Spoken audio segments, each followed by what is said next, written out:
And when I came here, I knew the long tradition that Central had, all the schools have here. And I think all of you that are people that have lived in the community for a year, or you've lived in the community for 20 years, I think you'll all agree that Central High School is certainly a cornerstone and a highlight of our community, and lots of great things going on. So before we kind of jump into the facility needs, I think it's important, it's fun for me to kind of tell our story a little bit of the exciting things that happen in our school district. So every year the state puts out a school report card, and they rate us in 5 different areas. And I'm really proud of our kids, our staff, that in 2019 we got to the exceeds expectations category, and that's based on graduation rates, performance on our standardized test scores, and all of that. Now you might wonder what happened in 2020. Well, because of COVID, there was no state testing last year, so that's our most recent school report card. And that is one of the highest areas there are in our local community and statewide. I think the other piece is the ACT, which is a statewide test, national test that our juniors take. The last time we took that test was in 2019. Our school was either in the highest or second highest in every single category on that test. And those go from the composite score to the English score, the math score, proficiencies, all the different areas. So really, really proud of our kids. And as I go to our K-8s, I tell them often, we're fortunate because we get great kids and they're prepared well as they come into our district. I think the other thing that we're really proud of here in our district is opportunities that we give for kids. Those of you that either have had or do have kids or grandkids that are going to college or post-secondary, it's not an inexpensive proposition. So one of the things we've really worked hard over the last couple of years is to give kids more and more opportunities to take classes at Gateway, to take what's called advanced placement classes, where they take a test at the end, and if they score at a level, they get college credit. And just last year, we had almost $300,000 in tuition fees that our kids earned. So again, I think a testament to our kids, our K-8s, our teachers, our community. So one of the things that as a district, we say this often, right? We're a really, really good school district.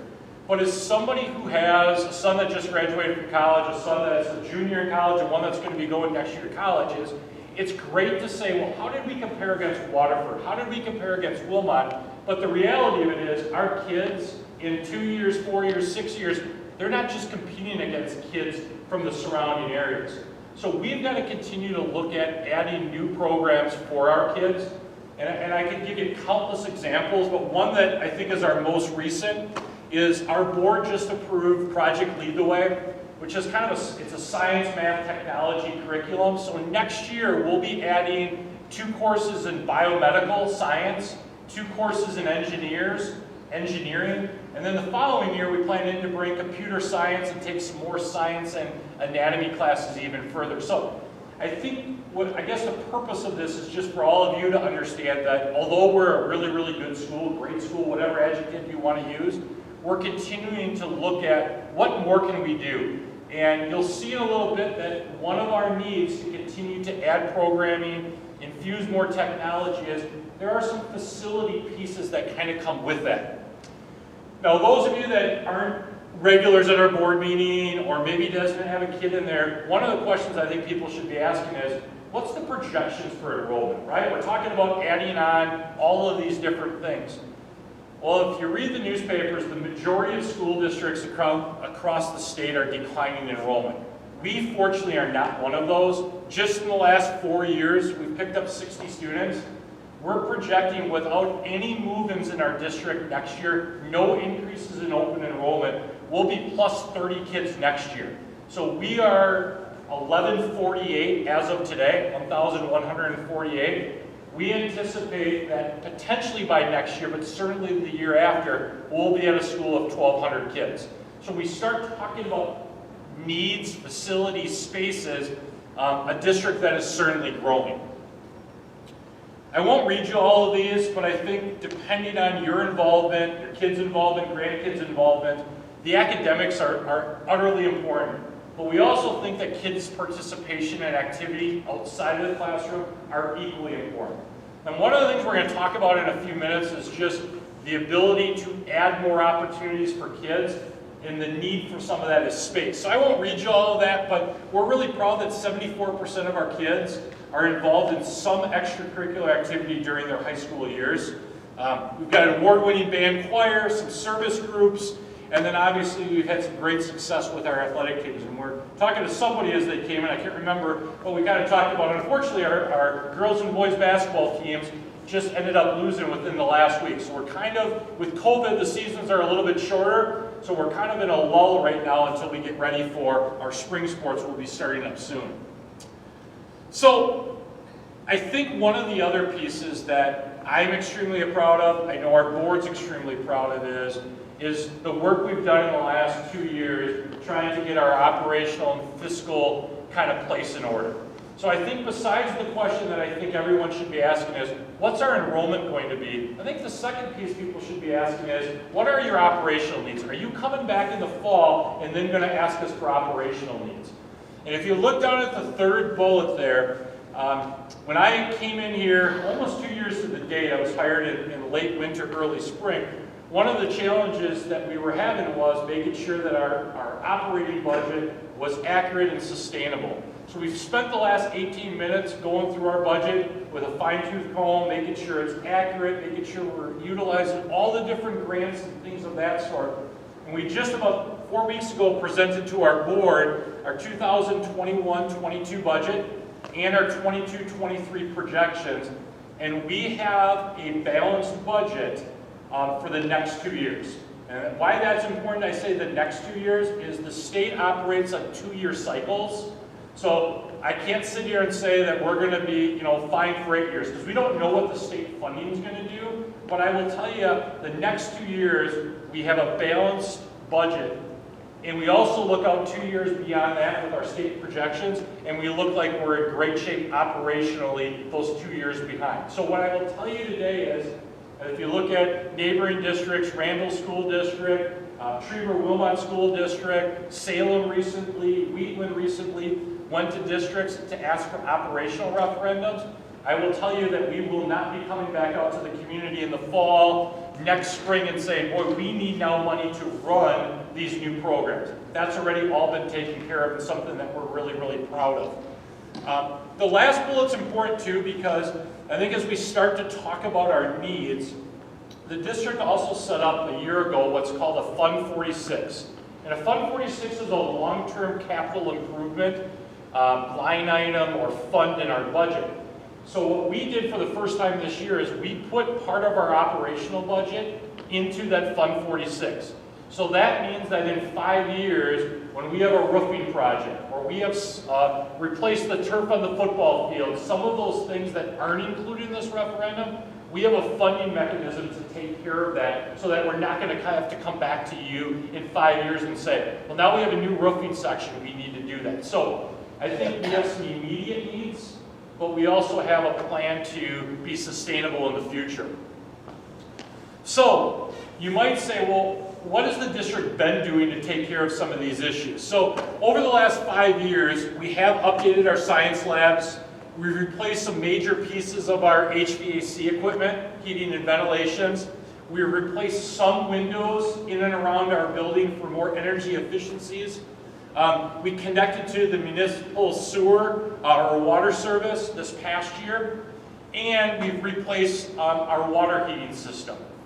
But when I go through the project today, I want you to keep in mind that our operating budget is between 65 and 70% staffing. That's how schools are. The majority of our budget comes to staffing and programs of kids. Another 10-12% is purchase services, which includes transportation, utilities, and all of that sort. So another question you're going to think about is, well, why can't you take care of these things in your operating budget?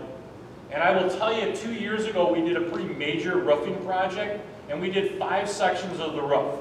We'll talk about that in a second, but that project alone was over $500,000.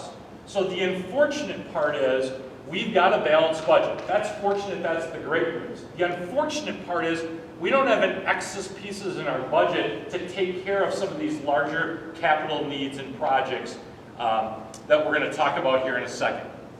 So before we get into the facility study and the needs, I want to assure all of you that this isn't just something that the board and the administration said in December. Hey, let's talk about this. This is in your slides. I won't go through every bullet. We basically began this process back in July of 2019. And that process included bringing on Bray Architects and their team to come in and do a comprehensive facility study. Then the board then brought in Shear Construction a little bit later to help work with Bray to get the cost estimates and all of that for the projects. And in between there, we did a community survey. We did a lot of vetting with our staff, and we talked to students, and we looked at other buildings to say, what are things that this building needs? Kind of all culminated together with late summer, kind of with the master facility plan. And like I said before, when that plan came together, we looked at our budgets and we said, we can't do these things kind of at one time, or even if we did, over a short period of time with our operating budgets and such. Went out to this community survey, which we'll talk in a minute, and then at that point, after the community came back to the board and offered support to the project, that's when the board passed the resolution in January to bring it out to all of you as stakeholders, who ultimately will have the decision of, is this referendum successful or not? So that just kind of talks a little bit about that process. So we'll talk about the facility study now. We'll kind of get into the nuts and bolts of this. But the facility study really came up with 6 different areas. Some school safety, security issues, replacing building and site components that reach the life of their service life, renovations of classrooms and creating more space for student collaboration and technology, expanding and modernizing our educational support areas. Probably the largest area we'll talk about in that is our library, and you'll see a picture of that, of the upgrades are needed in our library. And then I think the last 2 was building or creating an auditorium for our students, and then also providing additional gymnasium and weight fitness spaces both for our students and our community. Talked a little bit about the community survey. All of you as taxpayers or stakeholders received that. We had 64% of community respond at the time that they would support that referendum. So we'll talk now about specifically each of those project areas. We'll talk to you about the solution, the fiscal impact, and then certainly take some questions from the group. So again, we kind of took those 6 areas, broke them down into 4, and we'll talk about each of those first. So the first one is enhancing our school security. I think nobody can not understand or the impact that school safety has had in our country really over the last 15 years. Let me give you one case in point that I think is a major concern for our school district. Currently right now we have over 70 exterior doors in our building. Okay? All of those doors are manually locked or manually open. So let me tell you what problem that poses from a security standpoint. At any point, a student, an adult, anyone can put a pebble in the door, prop a door just ever so lightly so when people are walking by they won't see that, making our building really, unfortunately, not a secure place for our kids and our staff. So part of the solution is we will upgrade all of our doors to, I'm going to use the word alarm system, there's a lot better technology word to say that, but what will happen is if the door is ajar, it's open, it's not locked, after 15 seconds, after 10 seconds, after 20 seconds, whatever the district sets, an alert will be sent to our school resource officer, our assistant principals, the district administrator, whoever it might be, maintenance, for that to go get checked out and shut, closed, make sure it's a secure part. So that's a huge part of the security needs of this building. You all came in today, what we call our attendance office.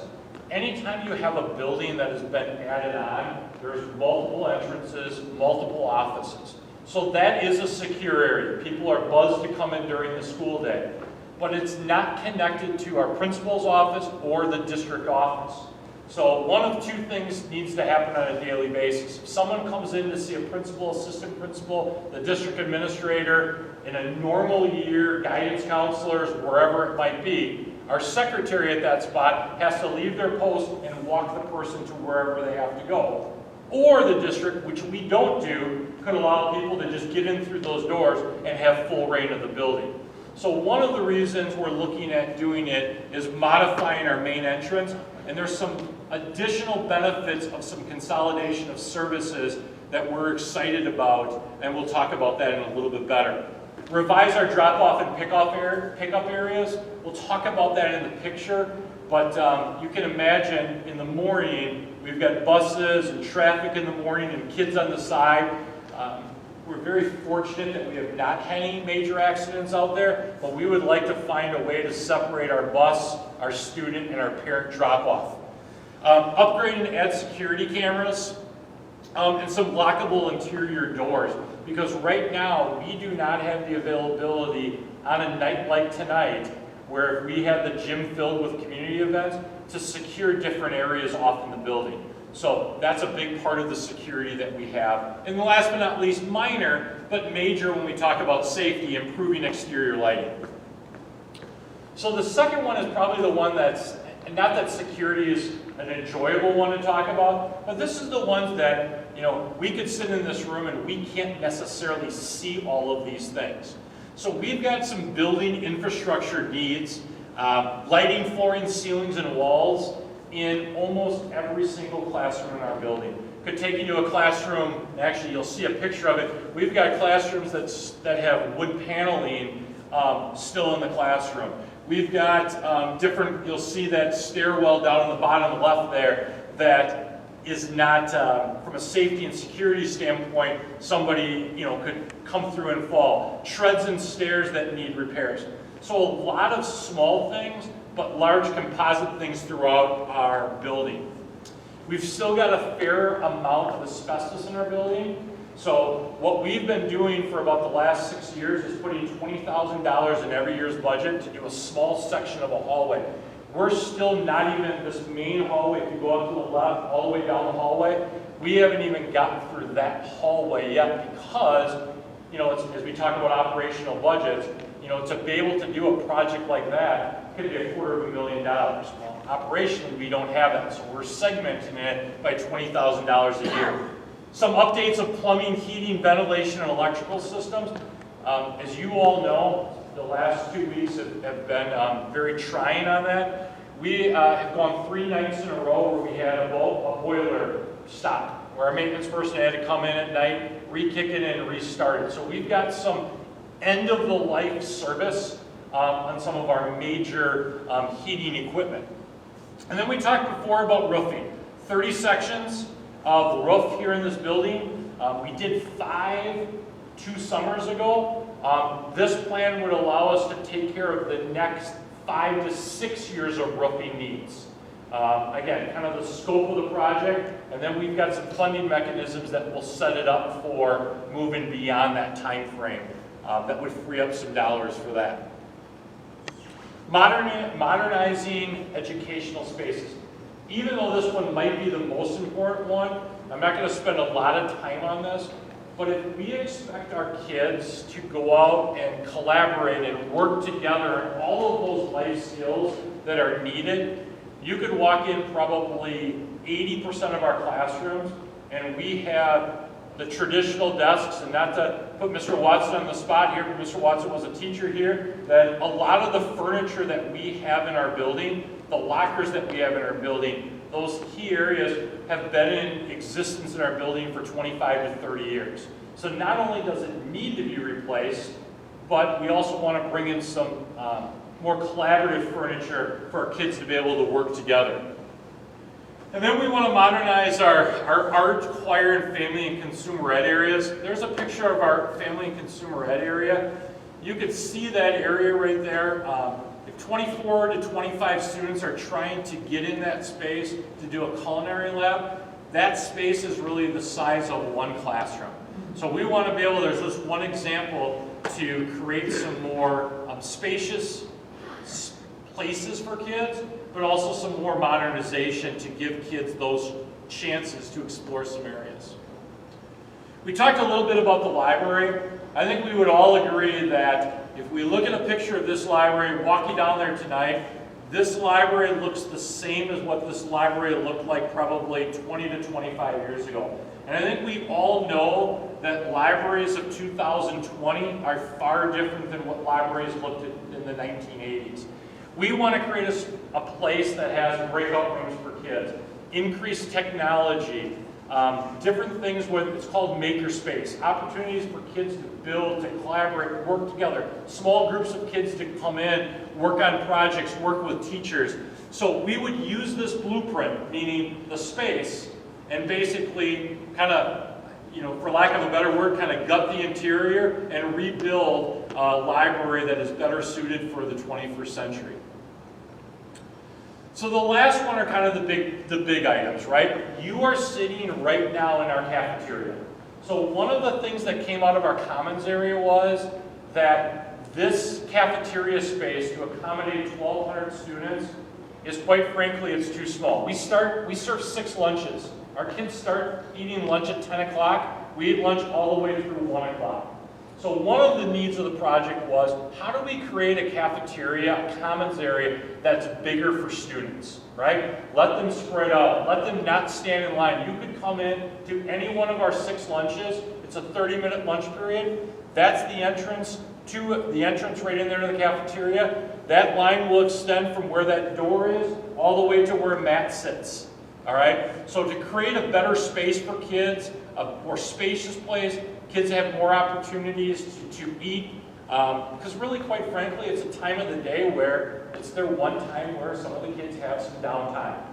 So when we first started this project, quite honestly, we went to Matt and we talked about what do we need. And we felt from a school of 1,200 kids, kids that are very, very in tune to music, to drama, choir, band, performing arts, this doubles as our auditorium at the end of the night.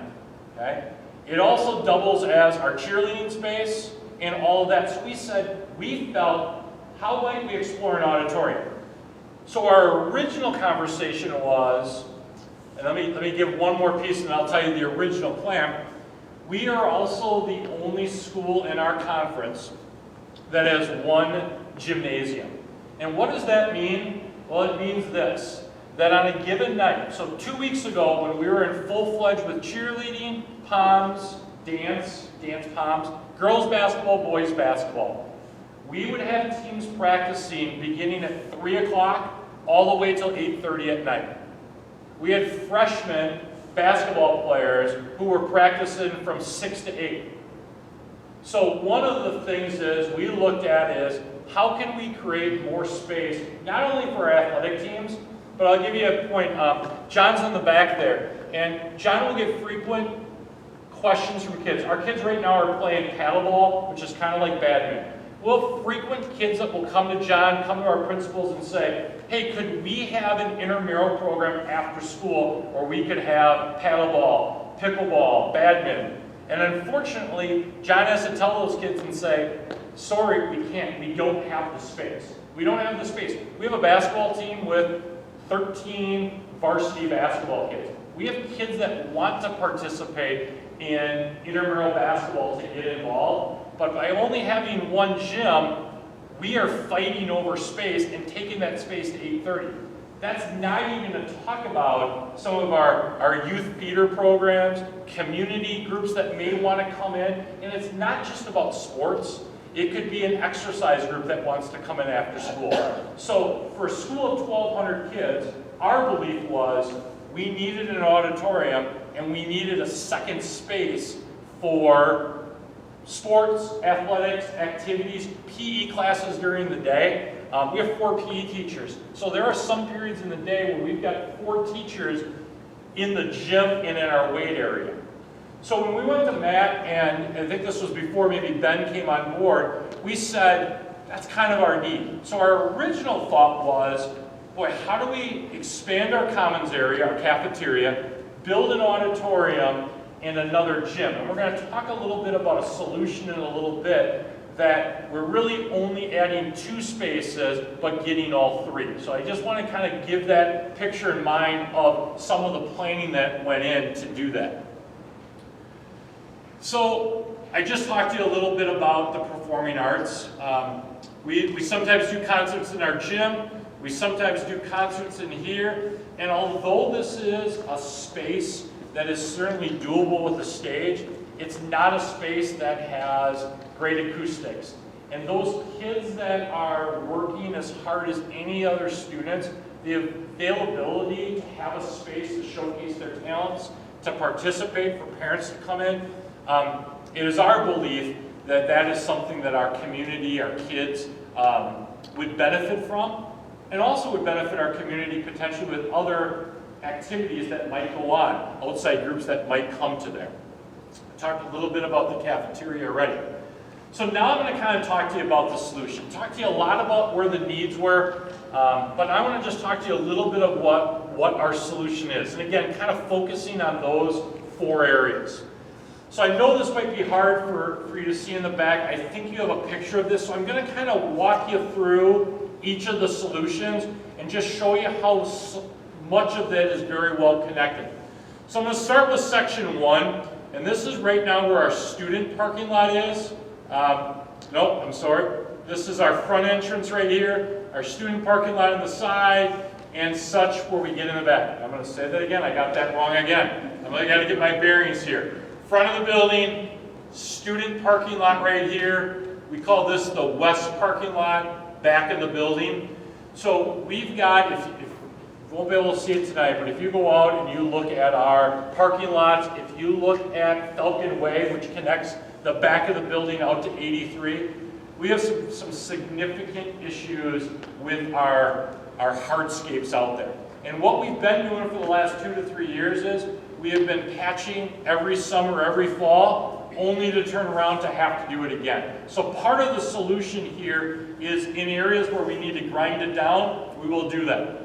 Where we need to lay a new surface over the top, we will. But a significant part there is taking care of our hardscapes of the project. Number 2, we talked about having a 1 office setting. I will tell you that one of the things I absolutely love personally about working in this building is I can walk out and I can interact with kids and teachers. So the nice part about being in a union high school district is we share a lot of different duties. Okay, it's not the traditional where the district administrator is somewhere off. So our plan is to consolidate in number 2, this area right here in the front of the building into a 1 main entrance of the building, but also 1 main area where the district office personnel and our principal's office will all come together. And I think what that will do, besides the safety and the security of everyone coming through the same entrance, which if you walk in the building, you kind of think those 8 doors is the main entrance anyhow, it will also allow us to take 3 offices. We have an attendance office, a principal's office, and a district office, consolidate those all together, and then we know we'll be more efficient. And as time goes, we believe that there will be some opportunities to consolidate some services within our offices. So that's where number 2 will be. It will be kind of a restructure. Those of you that have attended board meetings before, that all-purpose room, that will all be encompassed with the district office into 1 large office space where we feel like not only will it be more secure, but it will also allow us to share some services. Number 3 is where you're sitting here today. Originally, we had talked about how might we expand this? How might we do different things? And I still remember the time where it was over Christmas break and we were sitting there and one of Matt's lead architects said, I got an idea. What if we repurpose this area where you're sitting right here into an auditorium? Use the stage. On the back of the stage are our 2 music rooms, so we would maintain that access. This space would be converted to an auditorium space of approximately 700 to 750 seats. And when we went out in Matt's experiences and we looked at a high school of our size, that is appropriate for the number of seats, for the number of activities and such. So instead of building 3 separate new areas, a new commons, a new gym, and a new auditorium, we'd repurpose this area into an auditorium. And when it's all done, it would have the slope, the regular seating. It would be a full-fledged auditorium. And we'll show you one other benefit of that in just a little bit. So if we repurpose this area into the auditorium, we've got to find a new place for the cafeteria or commons area. So number 4 becomes our new commons area. Right here, where I'm kind of drawing my light right there, is where our current family and consumer is. So if you imagine if you walk out this door and you go the first hallway to the right, that's our family and consumer ed areas. That would all be built out to build the new commons area. So the commons area would serve as our cafeteria, but it also would serve as our before school, after school, and nighttime activities. So if you can imagine right now, if you came to the basketball game on Saturday night, you would have parked somewhere in where these cars are. People have to walk around the building, and they walk around, and they come in these doors right here to get to our gym. Okay?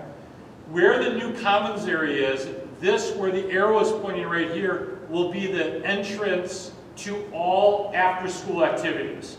So the advantage of having this commons area where it's located is, it's adjacent to where the auditorium is, it's adjacent to where the new gym will be, and we'll talk about that in a minute, and it's also adjacent to the existing gym we have there. So I hate to use the word spillover, but you can imagine in this situation, we could have a band concert going on and a basketball game going on and still have ample space for groups to come out at intermissions and such there.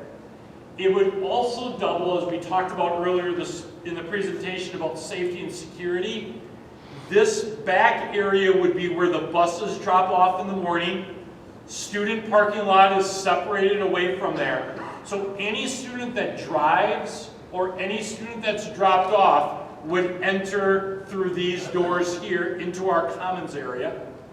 Anyone that is dropped off by a parent would be dropped off in the front, so we would separate our bus and car traffic, which is really an important piece, the 15 minutes before school and the 15 minutes after school. So that talks a little bit about the commons area and the different activities that we would have for them.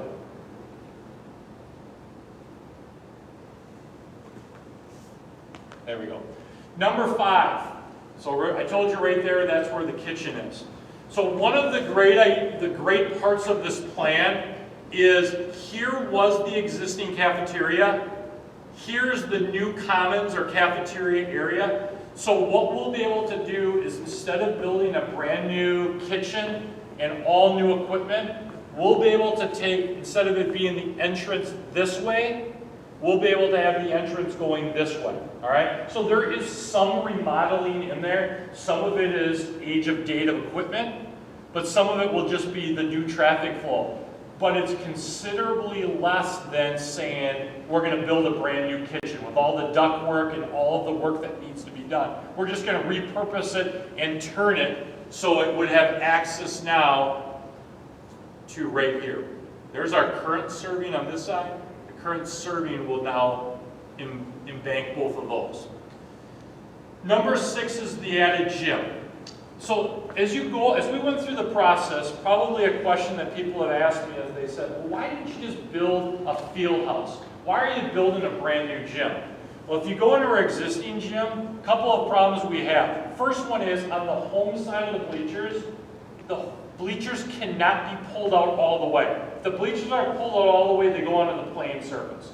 So we don't have that access. The second part is, as soon as we go into that gym and we start to do work and we take the bleachers out, those bleachers are not handicap accessible. So we would lose, John, I'll put you on the spot, 20%? Yeah, 20% of our seating if we use that as our competition gym. So that quickly kind of changed our focus to building what we call a new competition gym. So that's where the new competition gym, varsity athletics, will play in this. It will have 3 practice courts, so we'll have 6 practice courts to be able to go there. We'll also add a new locker room right here, and I'll skip to number 8. This is our old locker room right here. We will convert that to a new weight and fitness area, which will be accessible to the community. Again, infancy in exact times, but I think as we look at other high schools, those are typically available to the community from 4:30 to 8, 5 to 8:30 Saturday mornings. So the advantage would be community members would have access to that area there. I skipped over number 7. This is a new construction area. It actually has 2 purposes. Right there are 2 new art rooms. And the reason we're building 2 new art rooms, our current art rooms are downstairs. And we talked about growing enrollment.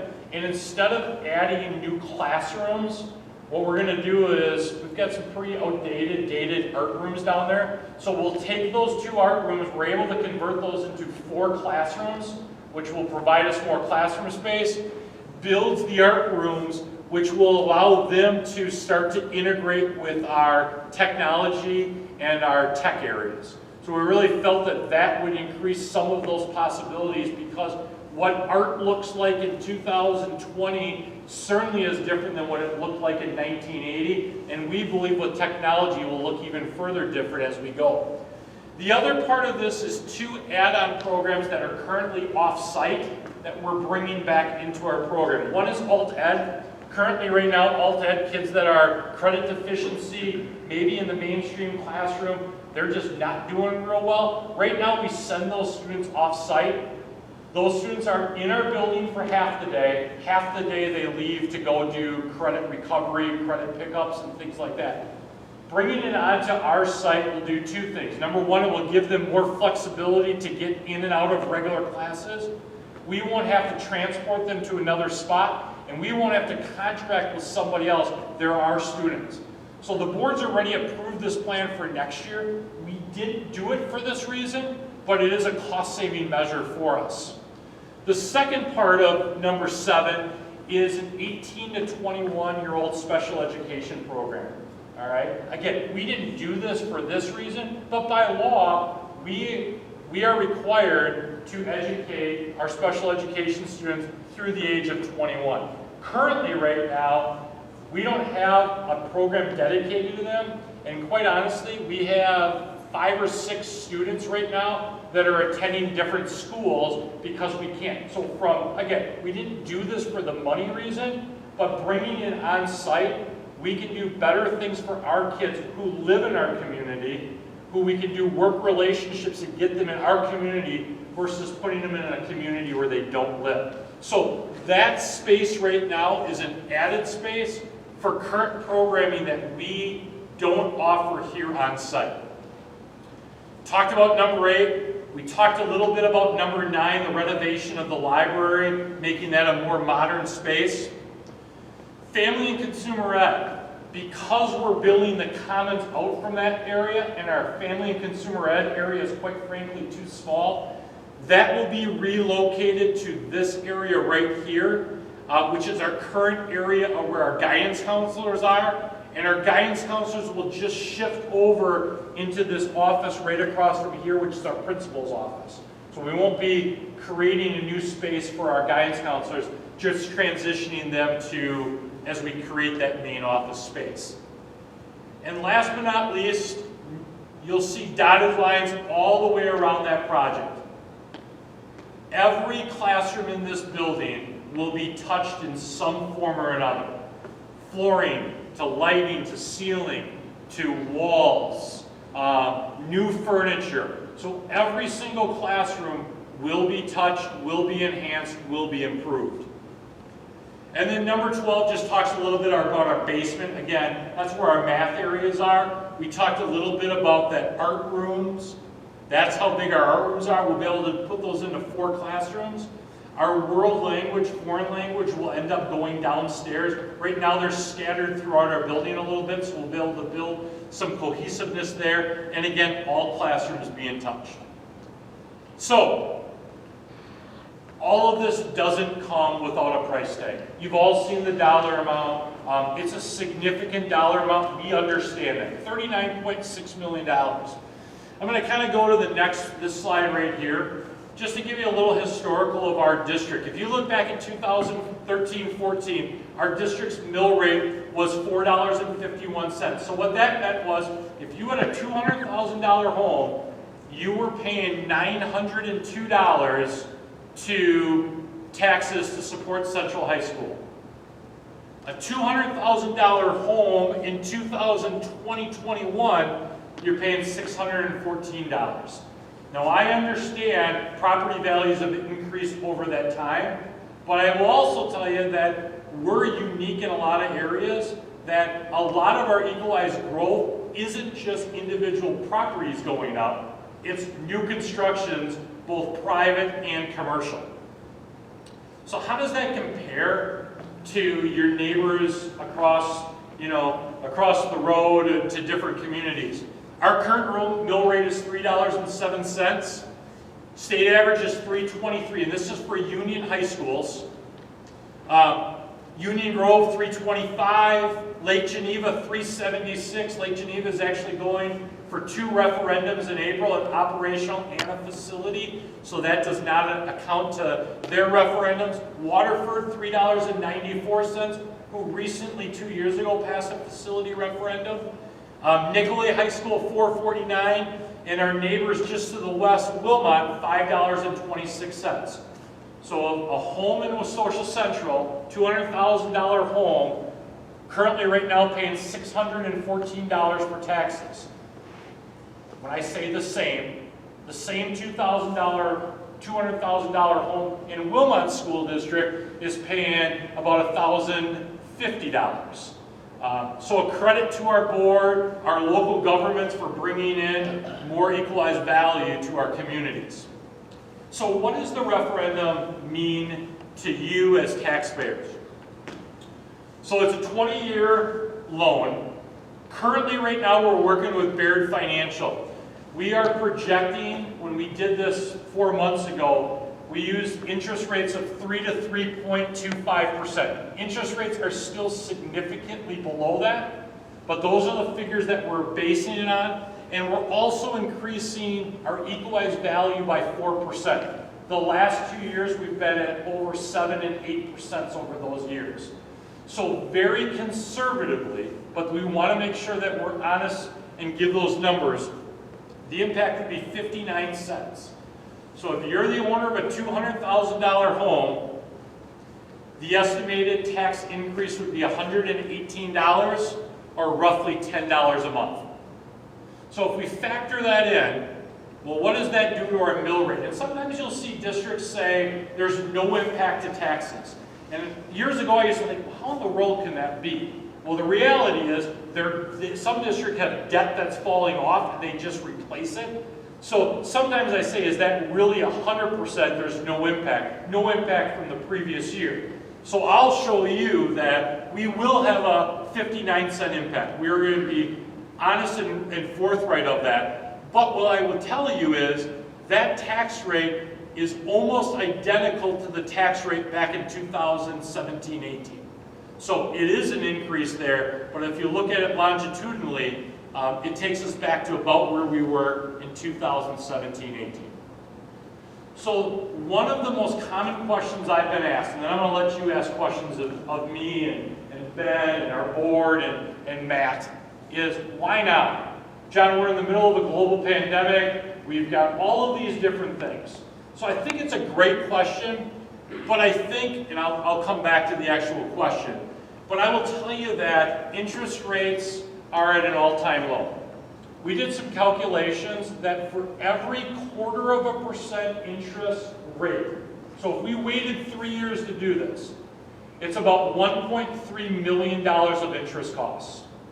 So if we look at historically, interest rates are at an all-time low. Construction costs continue to increase. So what this project costs today to what this project's going to cost in 3 years, not only will interest rates increase the cost and the tax impact, so will the construction costs. Our districts had no major facility upgrades from within our building for 25 years. We did have the referendum in 2009, but the majority of that work was exterior work, football stadium and such. I think the fourth point, is these needs, the things that I showed you, aren't going to go away. The infrastructure needs of boilers and plumbing and HVAC, asbestos removal, hardscapes, all of those things aren't going to go away. And although I was proud to tell you that our budget is balanced, it's operational, if we in turn said, well, let's take $500,000 from next year's budget to take care of 4 more roof sections, that $500,000 would have to come out from programming, staffing for kids. So we believe that these are needs of our districts, not necessarily wants. So those things aren't going to go away. And then last but not least, when we asked the community, 64% of them said that they would support this referendum. So, I skipped over this. When you go to the polls on April 6th, this is the exact question that you'll have. We tried to provide as much detail into it so that if somebody hasn't been able to attend these or read about these, they would have some understanding of what that is. So a vote of yes says, yes, I support the referendum. A vote of no would be, I don't support the referendum. So, with that said, what questions do you have for me? What questions? We've got board members here that have been here a long time. Matt, Ben from Shear Construction. We'll do our best to answer any questions. And Matt, if there's any questions in the chat, those can come too. So, open it up to the crowd. Go ahead. All right.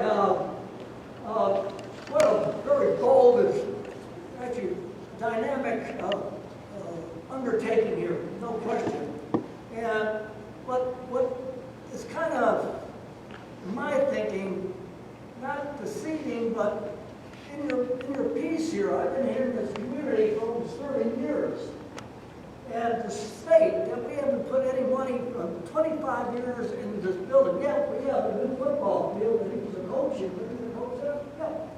So, I think that was a little misleading here. Whoever came up with that statement that we didn't invest in this school, I took it personally. We put money into this school and building and the lights and so forth. And along with that, they said it wasn't another referendum. So what happened in 2014? Bond number 38, is it? Fund 38, yes. Fund? Yeah, well, yeah, it's the energy efficiency. Yes. Who's paying for that? And that was what, $9 million? I can give you the exact dollar amount, but yes. That was not in here. Whoever said there wasn't another referendum, that is, in my mind, very misleading. Very misleading. What were we paying on this? The amount there was for $6.5 million. $6.5 million. That wasn't in here. You know, it wasn't the law case that said, if one thing is false, everything is false.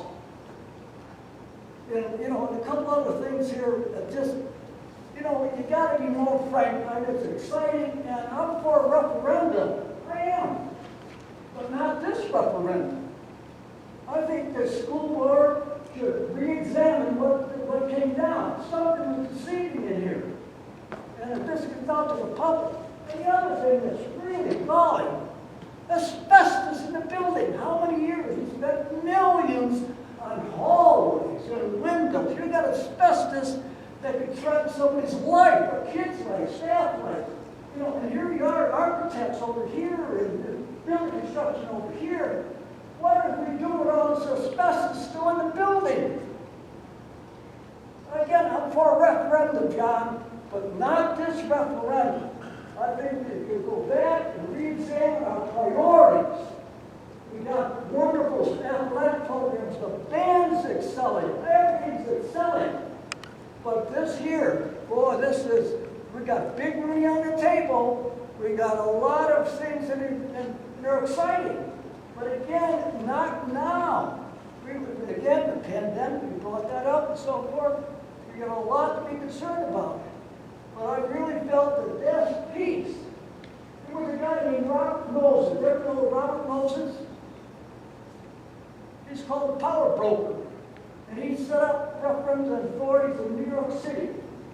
And he said, and his book is called the Failure of New York City. Where he's come out with fantastic authority pieces, full color, but nobody questioned them.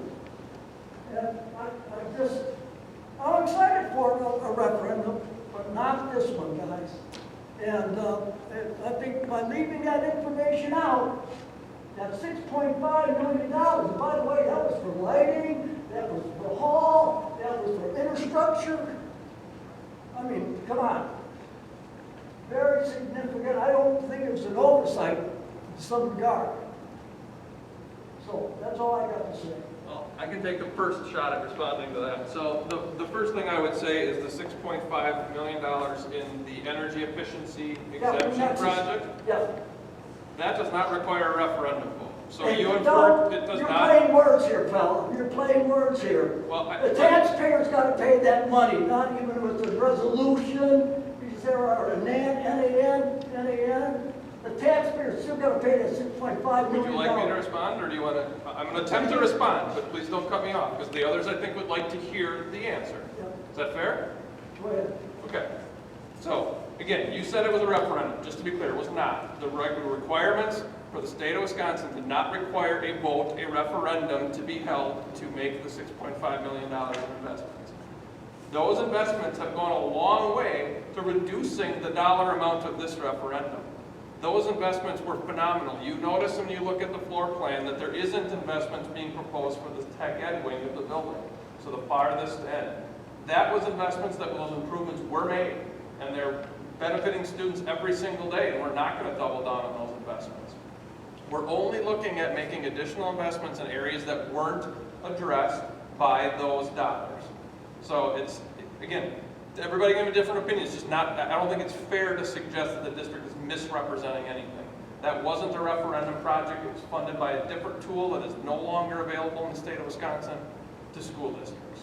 So those dollars were extremely well spent. They've benefited students, and they quite frankly have reduced the amount of need to invest in those areas which are currently being proposed as part of this plan. The presence of asbestos is extremely common in schools across the state of Wisconsin. The vast majority of schools of this vintage, of this age, have asbestos in them. It's not unsafe asbestos. This is asbestos that is looked at and tested and reported on annually. Any asbestos that is not safe has been removed or is removed when that testing and inspections are done. So again, is there asbestos? Yes.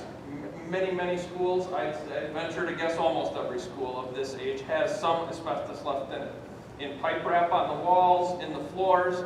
This is a chance with a major project that's being proposed to address that and to remove the remaining asbestos that we find on the floors or when we're taking walls down to do renovation. We're going to abate that asbestos and we're going to put new flooring or new insulation back on those pipes. So again, it's not an atypical situation at all to have asbestos, and it's really important to know that it's not unsafe asbestos. This is asbestos that is in good condition and is not a risk to anybody. Okay? Other questions or comments? Go ahead. Is there an amount built in for contingency that if something unforeseen is found, that it can be funded? Yeah, so in our budget, there's contingency in each of the project areas so that if there is some unforeseen, so then at the end of the project, if it's 10% contingency, at the end of the project, then the district will have the decision to either not borrow the full $39.6 million, put some of it towards debt, or if there's something that comes about during that project that we say, boy, if there's X money extra, we discover this need and we might do it. But the one promise we have is that it won't exceed $39.6 million. Other questions or comments? Can I make a comment? Yeah, go ahead. I taught here for 30 years and I graduated from here 50 years ago almost now. It's a long time ago. And I was teaching in classrooms that weren't any different than when I went to. 'My last classroom had 2 outlets. and we've got 30 kids all trying to use computers and charge them, it doesn't work anymore. You know, we have to do something if we're going to try and compete with schools that have newer technology, because, you know, we had electric cords running everywhere because kids were on computers. And that's how you teach now. We have to do things. It's no longer, you know, our last building where we really did serious things to this building was in the mid-90s. And I coached for a long time. And we can't, you know, our gym, when we built it, looked great. Modern world, it doesn't work. We've got so many things going on. If we've got a home wrestling meet, our basketball team's practicing at 8 o'clock, 8:30. We just have to do things. It's time. And when we looked at the numbers as a board, you know, we think we're doing about as physically responsible as we possibly can. We can wait 3 years, but it might cost us, you know, 25% more just because we're not going to get those same rates that we're going to get now. I mean, to me, you know, I've lived in this district a long time, and I'm not going to fixed income. I don't want to spend money, but it's going to make the community better. It's going to make, you know, my house more valuable because we've got good schools. People come here because we've got a really good school. You know, we're seeing really nice neighborhoods being built because we've got a good building and a good school. If we don't do those things, we're going to lose those people to other districts because they can choose where they want to go nowadays. If we don't do those things, they're going to go someplace else. Sure. Yeah. You know, you're absolutely right, but that's a testament to the teachers. You know, buildings is one thing, but I gotta tell you, the teachers that we have in this district are outstanding. They're the ones making the difference. And they're the ones that you should be getting the pay for the building. They're out there with these kids every day with the birds and everything else. So, as much as we like in a beautiful facility, I think the difference is that the central has the teachers that make the difference. I just want to point out something that the board back in August. School perceptions brings past experience of over 700 surveys for schools. Approximately 18 to 20% of the surveys sent to the community are returned with a predictive data that is reflective of the community's support or lack thereof. That was on August 31st. November 3rd. Here are the results. Surveys were essential. Surveys were mailed to every household in the district. 14% were returned. So I'm kind of wondering, you know, and 64% approval of only 14%, you know, I mean, that is a very strong, you know, return.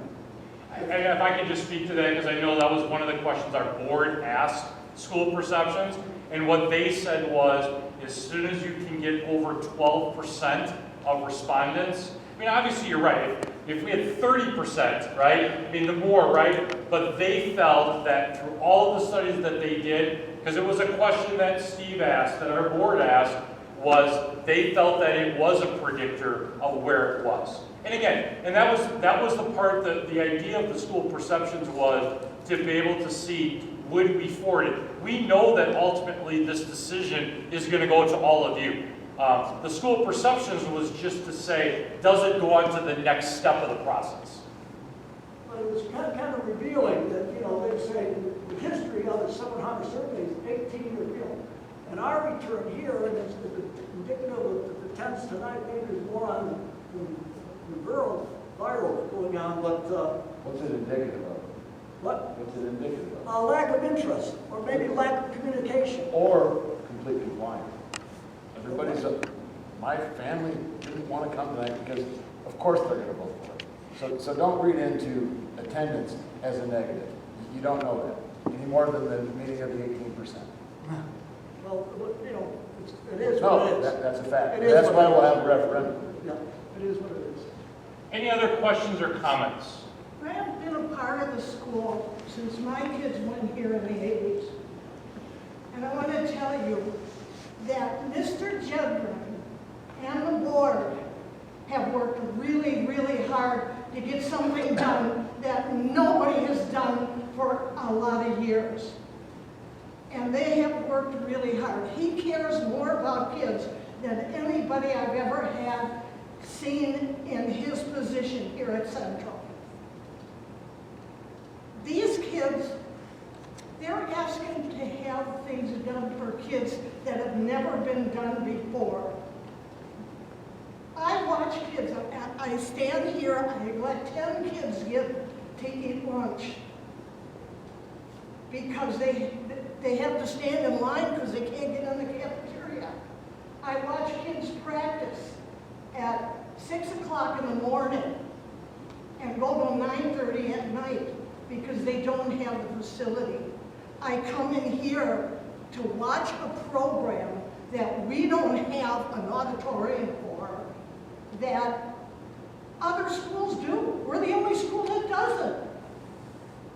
I'm retired, and even though I work here part-time, I'm retired. I know what it's like not to have a lot of extra money to pay for anything.